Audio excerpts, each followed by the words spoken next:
Hi everyone, so this video is going to be about my new watering setup. I was inspired to install a garden hose after watching a culture class with some members of our society who had installed a garden hose under their kitchen sink. But I didn't want to go that route because you need to do additional things like installing a temperature regulator. And I wanted something a little more simple to set up. So what I've done is I've installed it to my shower head. So if you have a handheld shower, you definitely don't need to do this, but I don't. So I wanted to install a garden hose.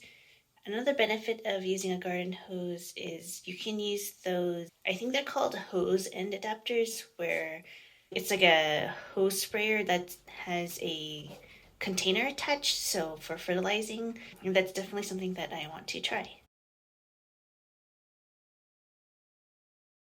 So the first step is buying a shower diverter valve. So on this one, this position, it goes to the shower head, and then this one goes to the hose. And then you need an adapter for the valve to your hose. There does exist one where the male part is compatible with the hose. My dad couldn't find one locally, so we used a female end and a PEX pipe end, and we just clamped it down, and this doesn't leak. So it's, if you can't find the other one, you can do this, and I'll list everything below that you may need if you don't have it already.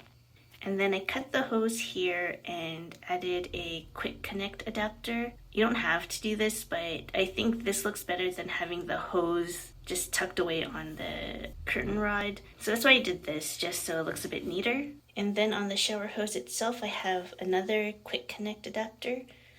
So I can quickly connect this to the shower head. And then this is a quick connector to the shower wand. So the thing that makes this really easy is obviously all the quick connectors, so you can easily put it in and take it out. I'm using this shower wand on the shower setting, and so far I like it. I've only done this once yesterday, but it's good.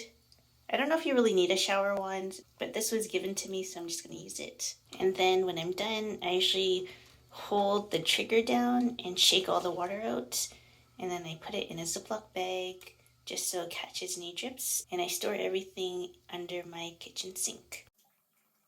So here's some footage I took yesterday of me watering some plants. So the first footage is me watering my vandas and some of my phals on a clothing line. The clothing line is held in by suction cups, so it can't really hold anything too heavy, but my plants are light enough that they don't cause the suction cups to fall, so that's really good. So one thing I had to do was add some clothespins, and that was just to prevent the plants from falling into the middle, so they're nicely spaced apart. This type of watering is really good because I don't have to worry about soaking. It's generally not a good idea to soak plants or share water, which is basically what I did with the vandas, because you don't want to spread disease.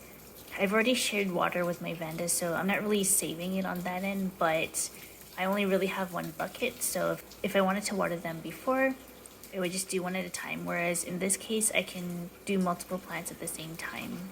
In this footage, I'm watering my potted plants on elevated racks. So like the vandas, it allows me to water many plants at the same time. Before, I'd bring each one to the sink and I would water one at a time. And the elevated racks are good because, again, prevents water from being shared between the plants. The Dendrobium shariabe is not elevated because it's in semi-hydro, so it doesn't really have open holes at the bottom, so it's fine there. Actually, I could probably fit one more rack, so I can do more that's at the same time, so I definitely found some time savings yesterday when I was watering. There are some plants where I didn't water it this way, mainly because I just wanted to be a bit more careful. With the watering wand, water gets everywhere, which I'm generally not too worried about because my place is fairly warm. But for some other plants, I need to be a bit more careful, so those ones I water at the sink. Anyway, that's my video for today. Thank you for watching, and I'll see you next time. Bye!